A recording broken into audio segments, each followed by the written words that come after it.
lovely people, and welcome to Owen's Mind, a light-hearted trip through the contents of my head and the world in general. It is Sunday the 16th of December. My name is Owen, and here is what is on my mind today. So how are we? Hope you all had a good week, and I hope your Sunday so far is going well. And as is becoming the way around here, today's calendar chocolate is a little Santa head. So, first and foremost, not going to be anything about the election. There is so much coverage of it, and yeah, the result was in the week, the UK election. We all know how it went, we all know how people reacted, so no stories on that.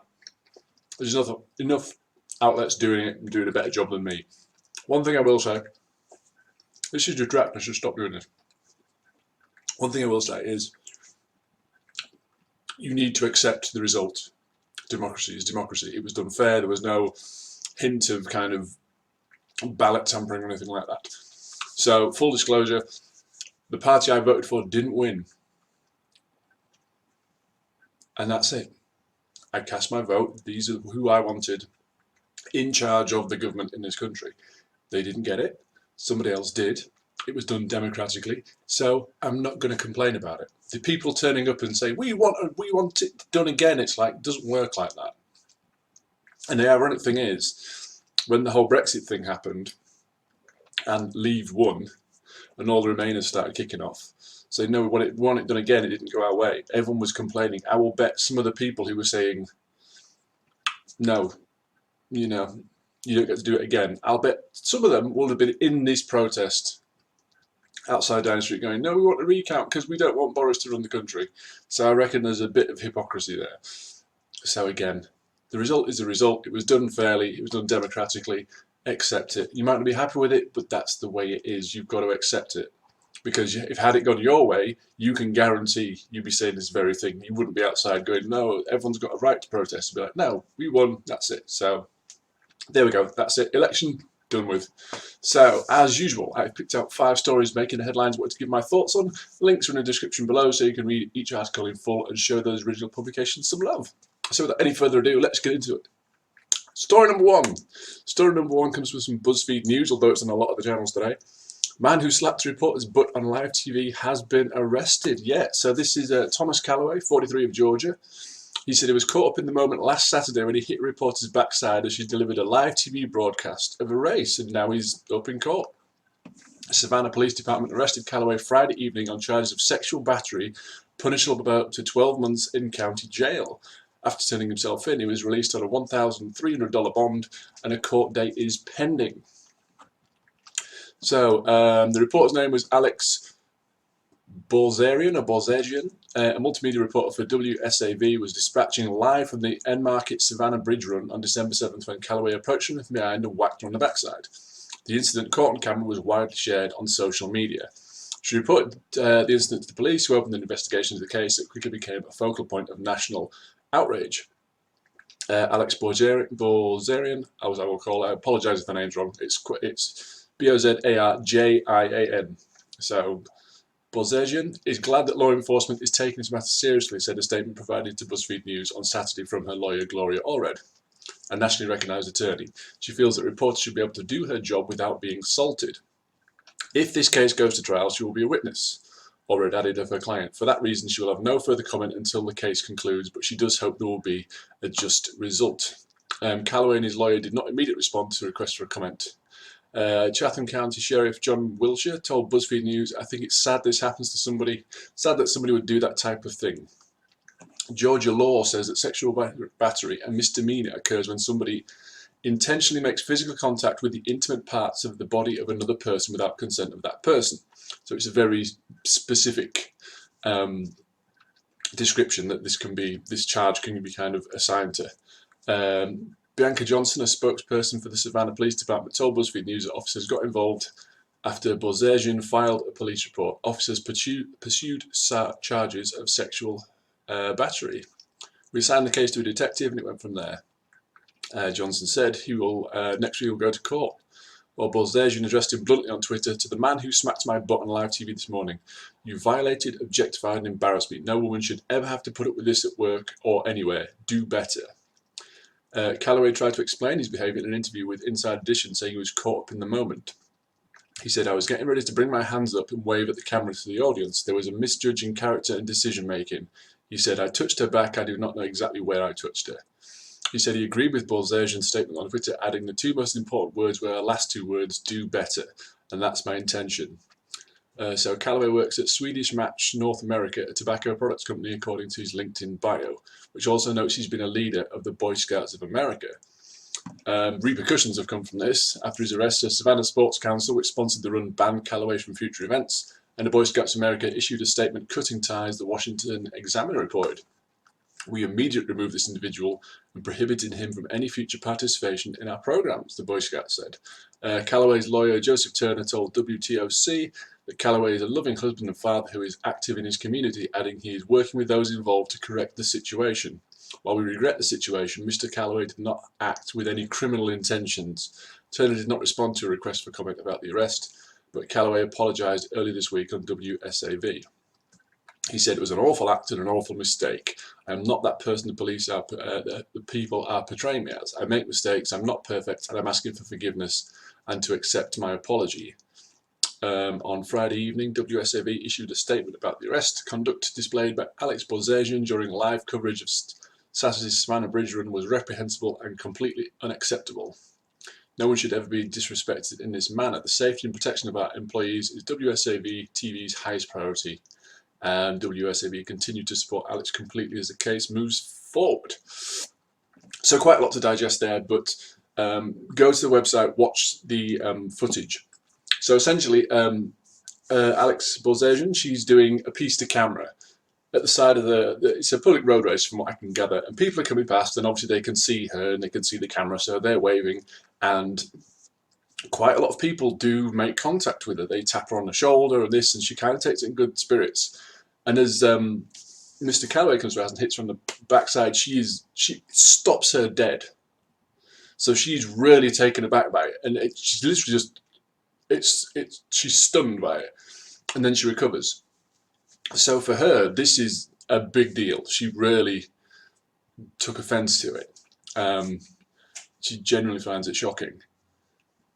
So yeah, the footage is there. Do see it. To his credit, he's come out straight away. You know, it doesn't sound like at any point he's kind of like, oh, you know, it's just a pat on the butt, get over it. He's kind of gone, you know, God, I didn't realise, you know, I'm sorry, it was a misjudgment and all this lot. So he's doing his thing. You could argue he's doing it because the media's coming down on him, but, you know, I like to think he's coming from a genuine place. And this, you know, things like this, you can't do things like this anymore. And yeah, he may have been caught up in the moment. But back in the day, and I was thinking about how to kind of put this across, I was going to say it was kind of more acceptable. Okay, it's never been more acceptable. I think back in the day, it was, women let it pass more. The kind of like, whereas now women, rightly so, have an equal voice. They have a very powerful voice, and this kind of, they can now come forward with confidence and say, no, you don't get to do that. Whereas years ago, it was just like, if a woman, you know, if you go back 20 years and a woman had gone to her boss and said, some guy's just patting me on the butt, it'd be something like, oh, it's just office banter, it's just, you know, it's workmates, just get over it. Whereas now I think it's very much, we're now, rightly so, in a place where people are like, all right, let's deal with this. So, yeah, yeah, sorry for this lady who had to go through this, because like I say, if you watch the video, she is stunned by it.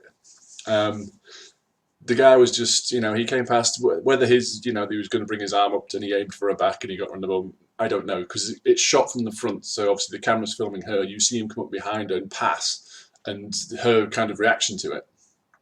So, yeah, just, you know, if it's a misjudgment, a moment of, you know, caught up in the moment, maybe so, but he could face up to 12 months in prison. I don't think he will. I don't think that's justified. I think I don't want to say enough has already been done at this guy, because it sounds like, you know, he's being vilified, which is why he put out a statement himself going, you know, I'm not what people are saying I am. So I'm guessing some media and maybe people on Twitter and social media have really gone after this guy. And again, what he did was stupid. You shouldn't do stuff like that. So I don't know punishment-wise where I'd go with it. I don't know if enough has been done. The fact that he's been kind of dragged through and he's lost, he's now banned from certain things. If that's enough, I don't know if a period of reflection or maybe a period of, going to some sort of, what do you call it? Basically getting some more education about why this isn't correct. And it sounds like he's there already, but yeah, so hopefully this works out for everybody involved. Hopefully Alex can get past this and it's not going to interfere with their day-to-day life too much, and hopefully this gentleman can kind of learn and grow from this, and as she said in her tweet to him, do better in future. So there we go. Moving on to story number 2. This is in CNN Business. Cryptocurrency tycoon died, leaving $145 million in limbo. Now lawyers are seeking to exhume to check it's really him in the grave. Yeah, this is so lawyers representing users of the collapsed Quadriga CX cryptocurrency exchange platform are requesting that Canadian authorities exhume and examine the body of its late founder, Gerald Cotton, to check if the person buried there is really him. Cotton, the co-founder and CEO of Quadriga, died of complications in December 2018 arising from Crohn's disease while travelling in India, the company said on Facebook. At the time, Quadriga, once Canada's biggest cryptocurrency exchange, said it was unable to get access to his digital assets. At least $145 million were left frozen in Cotton's account. Cotton's death plunged Quadriga into crisis and left it struggling to figure out how to refund more than 100,000 users of the currency. In April, Quadriga announced that the Supreme Court of Nova Scotia had issued a termination and bankruptcy assignment order outlining the process by which the Quadriga CCAA proceedings would be converted to bankruptcy proceedings. Miller Thompson, LLP, wrote to the Royal Canadian Mounted Police on Friday requesting an exhumation and post-mortem autopsy on Cotton's body to confirm both its identity and the cause of death, given the questionable circumstances surrounding Mr. Cotton's death and significant losses to affected users. The company confirmed to CNN that the letter was genuine. Many of the digital currencies held by Quadriga are stored offline in accounts known as cold wallets, which is a way of protecting them from hackers. Cotton was the only person with access to the wallets, according to the company. So in the letter dated Friday, lawyers outlined the need for certainty around the question of whether Mr. Cotton is in fact deceased. CNN is attempting to contact the Canadian authorities for a response. The Nova Scotia Court appointed financial services firm Ernst & Young as an independent monitor to oversee Quadriga's efforts to resolve its financial problems. In a report released in June, the auditor found significant problems with how Quadriga was managed. CNN's Daniel Shane contributed to this report. So, yeah, I remember this at the time. It's, like I say, it happened a few months back, but now they're actually trying to pursue this. The thing with cryptocurrencies, I'm not really up to speed on. But obviously Bitcoin is kind of the biggest one, because they are purely digital and they leave very little footprints, which is why a lot of criminals use them, which is why the whole on the dark web and the Silk Road and all that kind of stuff, they all use Bitcoin, and why fraudsters and hackers, if they will get into your system and they will ransom your files to Bitcoin and things like that, because they are very hard to track down. So that's why people use them from the criminal side of things. But it means genuine users, when things like this happen, you've got no one to go to. There is no physical bank you can walk up to and say, where's my money? Because this was all held in these cold wallets from Mr. Cotton. He had it all. And only he has access to these accounts. And when he died, apparently now nobody can get into the accounts. So I'm guessing they want to make sure, number one, they want access to the accounts because they want to get these people, investors, want their money back. If any other financial institute, if like a bank goes down, you like to think that there's some kind of recourse whereby customers and investors can get their money back. But there's normally a physical place or a physical person you can go and see to kind of sort that out. And if legal's required, but then you've got somebody to go after. I think the thought here is, there's all this in these cold wallets and they're worried that they're going to open them up and they're going to be empty and somebody is still going to be accessing them, and this Mr. Cotton, who died under mysterious circumstances, is he in fact dead? So I think there's part of that, there's part of it. If we confirm it is indeed him, things can go move forward, which I guess they must be there already, because they've held a burial for him that he's now declared dead. So then any legal stuff that had been held up by uncertainty around, if he was just missing, I don't think that's there anyway. So I'm not sure what the intention is, other than to confirm that he's not just done a runner with all their money. But it does kind of show the uncertainty of these kind of these cloud currencies, if you will, because you never physically hold the money and you've no physical premises you can actually go and sit down and talk to somebody about. So they have great. I mean, crypto is everywhere, and it's got, it has huge appeal, but it's so unstable, and it's not found, it's not settled yet. It's still, I mean, and if you on Facebook, my Facebook feed, every other advert is a, invest in this, invest in that, and Bitcoin, and and all these crypto stuff. And there's loads of them out there. You hear about Bitcoin, and Rodrigo, I've heard of it before, but there's so much uncertainty at the minute because they've not had, all of the currencies. They've had decades, hundreds of years to kind of settle and to standardize and to kind of grow out into the world, whereas crypto is still relatively new. I wouldn't even say it's a decade, 2 decades, kind of really, before it really kind of took off. So these rates they've not yet found their place in the market about how successful they're going to be and how stable they're going to be and what a long-term investment and their kind of longevity is going to be. And when things like this happen, it doesn't help their case. So yeah, let's hope the people who've invested in this, it comes out true. It's funny to say, and it's a weird thing to say, but I hope he's dead. And that sounds horrible. What I'm saying is, I hope when they open the coffin, yeah, it is indeed him, and he's not, and the whole cold wallet thing is it was a misjudgment on his part, and it's left a lot of people out of pocket. But I think the story would be worse if it turns out that he's just done a flip and taken it all as well. If he's dead, and he died of an illness, it's sad, but it's genuine, if that makes sense. So I'm not saying I'm glad he's dead. I'm just saying I hope when they open it up that it is him in there, if they get the exhumation order, and that he's not actually done that, because that's just another level of a kick in the teeth for all these people that they've been stolen from. As it is now, yeah, it could be a massive problem for people, but if it's, if he died and he didn't leave access to these accounts, but he didn't extort them in any way, he was just, he passed away, and it said there was problems with how Quadriga was managed, so maybe he wasn't up to speed and doing things the correct way. But that's the worst of it. Then I think that's going to be better for people than, no, the worst of it is that he did all this and he faked his death and took all your money, and he's now living it up somewhere. So we'll see how this pans out. Anyway, let's move on to light affair. Story number 3. So this is Mental Floss via MSN News. How much would it cost to insure the Star Wars Millennium Falcon? So in the Star Wars movies, we learned that Han Solo won the Millennium Falcon in a card game against Lando Calrissian. That sounds like a good deal until you consider the cost of insuring one of the fastest starships in the galaxy. So ahead of the release of Star Wars The Rise of Skywalker on December 20th, InsureTheGap.com has estimated the annual insurance payments for the Millennium Falcon. To calculate the interstellar vehicle's value, the insurance company considered a number of factors, including size, weight, modifications, and owner details. It concluded that Han would have had to pay $544,339 a year to fly his ship safely across the galaxy. The occupational hazards that come with his work are the main reason for this high number.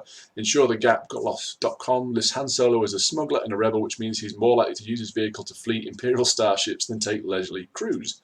The question remains whether Han is the type of owner who would worry about insurance in the first place. But if you're a responsible pilot, the fee he charges Luke and Owen for passage to Alderaan would only cover a fraction of the annual bill. You can check out the full breakdown in the graphic on the website. It is quite a nice graphic. Star Wars universe is filled with spacecraft that would take an impressive amount of credits to maintain. The Death Star may be the most expensive piece of technology in the franchise. In 2016, a math professor at Dartmouth College determined that operating the structure would cost the Empire £6.2 octillion a day. So there you go. This is just a bit of fun, let's face it. It promotes the movie, which is coming out soon. Not that Star Wars needs any promotion, let's face it. It's massive, and I'm going to go see it because I've seen all the others. Not a huge fan. I enjoy the movies, but I'm not into it the way some people are, but I like the movies. So if the Rise of Skywalker needed any more promotion, it's now got a little bit more. And obviously, Insure the Gap, it gives them a little bit of a publicity hit as well. Yeah, but to me, that doesn't seem like a bad deal, actually. So it's like $500,000 a year. But you've got the universe. So there is trillions of things and places you could go and you could bump into and schemes you get into. And it says the quote was based on the fact they identify he's a rebel, he's a smuggler, he's going to do criminal things, he's going to, the craft is going to be subject to pirates and blaster hits and all kinds of stuff. So across a year, that doesn't seem too bad actually. So there you go, just a bit of fun. Moving on, slightly heavier story next. Anyway, let's get into it. So this is in the Telegraph today. The world's first human detector developed to stop homeless people being tipped out of industrial bins. So yeah, this is going to be one of them positive but negative. So let's get into it. Experts have developed the world's first human detector to stop people being tipped out of industrial bins into the back of lorries by rubbish collectors. 20 people have died in the last 10 years after being accidentally thrown into trucks, according to the Waste Industry Safety and Health Organisation. Some were revellers looking for somewhere warm and dry to sober up after a night out, while others were some of the estimated 320,000 homeless people in the UK taking shelter until the morning. To address the problem, manufacturer Total Waste Solutions has built the very first human detector of its kind, so workers have an extra layer of protection against unwittingly tipping out bins with people inside. The device fits onto the exterior and is programmed to pick up movement, gas, temperature and humidity. If it lights up green and no one has been in the container since it was last emptied, if it turns red, somebody is or has been inside. It can be controlled using Bluetooth or on a smartphone or tablet, so workers don't have to leave their vehicles. The data, which is saved to the device's memory for 30 days, can help to identify high-risk bins which people are more likely to climb inside to keep warm and dry. This information can then be passed to homeless organisations so they can target particular areas. It's currently being trialled by 6 carriers across the UK cities. The aim is to allow those to use bins as shelter to continue doing so, but at the same time ensure waste disposal workers do not suffer any stress or anxiety about inadvertently hurting someone while collecting rubbish. Some of the profits made from each unit sold will be donated to homeless charities so they can provide food, aid and clothing to those in need. In 2017, waste management company Veolia reported 32 incidents of people being found inside their bins in the UK. The previous year, Biffa found a staggering 175. One victim was 34-year-old Matthew Simmons, whose remains were found in a waste recycling plant in Bristol in 2014. He had taken refuge underneath some cardboard in a Swindon bin after being refused entry to a homeless shelter and was tipped into a lorry as he slept. Matt Harrison, director of the homeless charity Streetlink, said, "Sadly, a number of people who are sleeping rough do lose their lives or sustain an injury as a consequence of taking refuge in a bin, which is an incredibly dangerous thing to do. The most reliable way to avoid accidents is for waste management companies to introduce formal policies for checking bins prior to tipping. While no substitute for a manual check, the device can help alert refuse crews to a person's presence would be welcome as an additional safety measure." Executive Director of the Environmental Service Association, Jacob Haler, said, "People sleeping in bins is unfortunately a sad fact of life, particularly around this time of year. While a dry recycling bin might seem to offer a comparatively safe place to seek shelter for the night, we simply cannot condone this behaviour because it is inherently dangerous, and people are placing themselves at considerable risk of injury and death if undetected prior to the container being tipped into a refuse vehicle." While technology solutions are actively explored, waste management companies should continue to train crews on the robust safety checks needed before tipping bins. Waste producers also have an equally important role to play and should ensure that containers are locked and secured at all times. Pat Jennings from the Chartered Institution of Waste Management, CIWM, said, "Any measure that can help to reduce the risks associated with people sleeping in bins is welcome, and as a professional body for the resources and waste sector, CIWM is keen to hear about results of the trials currently being undertaken by TWS." So, first the good part. It's brilliant that they're doing this. It's brilliant that this company has said, right now, we're giving these crews an extra layer of protection so that they don't inadvertently injure or kill somebody when they're tipping out these bins. And the fact that money from each unit is going to go to help support homeless charities and things. And that the data will be passed on so that they can say, look, this particular bin is being targeted a lot. We're often finding that people are sleeping in this. So then charities can go out and say, well, what is it about this area? Why here? What's the nearest resource where they could go, like a shelter? What about this place? Why is it here? Is it close to an area of high football, like a train station? You get a lot of people coming out. So if you're homeless, that might be a good place to plant yourself and ask for a hot meal or a drink or something like that. So then at the end of the day, you might go to the nearest point for you to rest, which could be one of these bins. So all that's positive stuff. That's the good side of it. The bad side is, why the hell should we even need this? How can we even have an estimate 320,000 people in this country with nowhere to stay on a night, homeless people? I mean, we are first world country. We are incredibly wealthy. Why is this still a thing? My job day to day takes me to many cities, and it is, I get up early, we work early, and it is staggering the amount of people you see sleeping rough. It really is. It's really been an eye-opener for me, because I was aware of it in kind of the bigger cities, you know, somewhere like Leeds is quite close to me. And on a night out, you'd see people in sleeping bags stuffed in doorways and things. But now, wherever we go, any major city that I've been to, we visit, you know, there's a good sort of dozen we visit regularly in my work. And yeah, just I guarantee if I get there early enough, I will see people sleeping bundled in doorways. There's some have like little pop-up tents and things, and it's like, how is this, you know what I mean, how is it still? I think there was a documentary, I refer to this when I talk to people about this, it was called something like Meet the Tribe or something, and it was this tribe from, I want to say Africa, some part of Africa, I can't remember, but they believe Prince Philip was their kind of king or their god or something. So the film crew went to kind of see them in their environment, and then they brought them to the UK to try and get them to meet Prince Philip. And they took them around like London, like major cities, you know, and they saw homeless people. And they were asking the film crew, why are these people homeless? And the film crew was like, well, it's, you know, it's the way it is. Do you not have homeless people? And this was a tribe of people in the middle of a jungle, or I don't think it was Africa, I think it was some sort of island somewhere.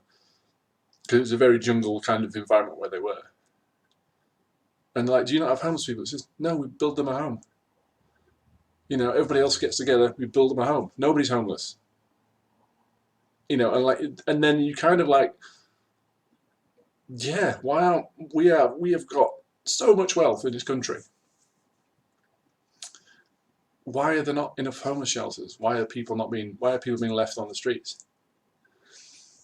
And sometimes we have people, they tend to push the problem off. There was a story a while ago, and it was particularly egregious, and it was like these benches where homeless people were sleeping on these benches. So what they did, rather than have a nice flat bench like that for people to sleep on, they were putting like these metal hoops in at certain points, so you could still fit four people on, sat, but they had like these dividers in, and the idea of a divider is that you couldn't lay lengthways across it, and it was to deter homeless people. And again, it's like, all that does is make them go somewhere else. So by doing that, all you've done is move the problem. You haven't solved it, you just pushed it somewhere else. It's just kind of like shooing it away, and you're like, no, deal with it. The money you spent modifying all these flipping park benches, that probably cost tens of thousands of pounds. You probably could have got a good way towards funding a building. I've always said, you know, there is so much derelict property and so many derelict buildings in this country. You could have something like a hostel. You could have a homeless shelter where basically it's, think of it like a hotel, nice and basic, but basically you could have, you know, and it should be state run, it should be funded. Charities should not have to take this on by themselves. We should have places where homeless people can go. And the rule is, okay, so this is it. This will give you an address. You'll have a room here. And it's not called the shelter or something. It's just got like a building name, like, I don't know, like Rose House or something. So you've got an address, and you've now got an address. So now you can get a bank account, you can get job applications. And when you go to an employer, your address is Rose House. It's not the shelter. It's not something that might deter a potential employer. And once you're in this building, it's like, okay, so here's home ec lessons. Here's how to take care of yourself. Here's how to prepare food.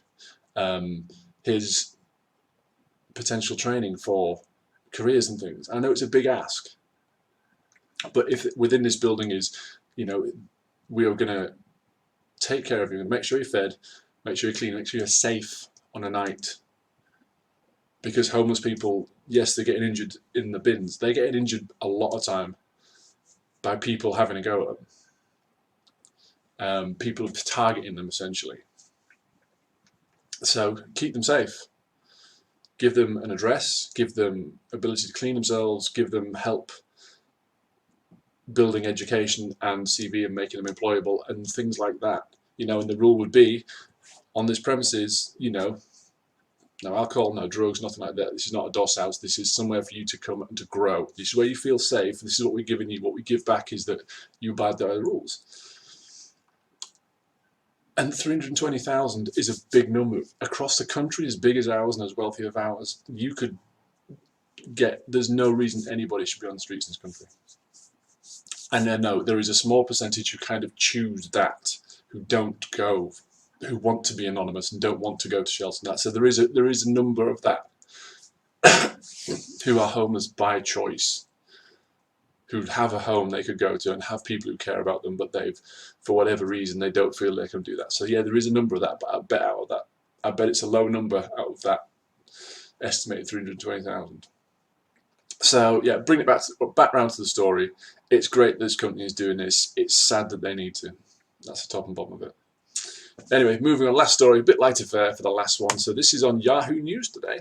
Cutting edge tree displays Vilnius airport contraband. So yeah, staff at a Lithuanian airport in Vilnius came up with a sharp idea to remind travellers that safety comes first. A Christmas tree made of all the confiscated knives and toy guns. So the tree on display in the airport departures hall stands 1.5 meters, 5 feet tall, and was deftly made and decorated using items that passengers had to leave behind during screening. So knives, scissors, lighters, blades, and all sorts of other dangerous goods. This Christmas tree has them all, the airport spokesman Tadas Vasilauskas told AFP. If you don't want your personal yet prohibited belongings to land on our Christmas tree next year, you better check out the baggage requirements before packing for your next flight. The Vilnius airport has served over 4.6 million passengers so far this year, according to official statistics pointed on the Lithuania airport's website. Yeah, so there you go. I kind of found a story on Twitter and kind of found it back to a news site. So it's on Yahoo. It's probably on a load of them. Loads of pictures of the tree. So do have a look at it. And it's a 5-foot tree of all of it. The primary core of it is like scissors, but then around the outside is all the stuff that they've taken off passengers because you can't carry them on planes. And these rules have been around a while now, and they are very clear. And if you don't want to lose your stuff, just be aware when you're packing. Like it says, just have a quick look at the airport that you are departing from, and then just save yourself some stuff. Because number one, yeah, you might not care. It's just a pair of scissors or something. Oh, I left something in there, and they're going to take it at the airport. So what? It's all time that they've got to do, that they've got to search, and they've got to take these things off you, and this kind of thing. So it makes the airport experience quicker for everybody else. If you look at the pictures of the tree, so there's knives on there, there's box cutters, bullet casings. I think some of them are more like a keyring that's been made out of it, or like an old rifle bullet. But yeah, there's all sorts of stuff on there. So it's good for the airport. They've kind of gone, yeah, look, this is like a little display. It's eye-catching, but it does kind of highlight, look, you can't bring this stuff. And we told you can't bring this stuff. And you keep bringing this stuff, so we're going to keep taking it off you. And it's just like, it slows the whole airport process down. So please read these kind of things. Just don't take them with you. Number one, you don't lose them. Number two, it saves time in the airport. They'd have to go through and explain to you why you can't have this, and then you don't get people arguing, going, well, it's just this. I just thought it was this, and I thought it was that. I thought you could bring it. Well, the rule clearly says you can't, sir. And it just solves all of that. An airport experience for most people is kind of miserable. It's the preamble to the great, which is the holiday or the trip. And it's that hurdle you've got to get over before you can enjoy all that stuff. This makes that hurdle a little bit smaller if you just don't take stuff with you that you know you can't. Because like I say, the rules are very clear. All the airport websites and the travel information will have it on there. Do not bring this with you. You will have it taken off you. It'll be confiscated. So just do it ahead of time. I know some people pack last minute and throw things in, then they might have like like a case, like a makeup case, or a case of, like, you know, nail products and things, and there might be something in there. And if you're leaving it last minute, you just throw it all in, and then, so yeah. But if you've got the time, go through, make sure you're not doing it, because it just makes everything better. So that's it, guys. Links to all the stories I've discussed can be found in the description below, so feel free to go and check them out. Let me know what you think about this video, and tell me, have you had any experiences, good or bad, with cryptocurrency? And would you use it again, or do you sympathise with the Quadriga situation and all that kind of stuff? Answer in the comments, please, along with your thoughts you'd like to share. These are mine. They're not necessarily important. They're not necessarily right or wrong. They're just what was on my mind. So until next time, bye for now.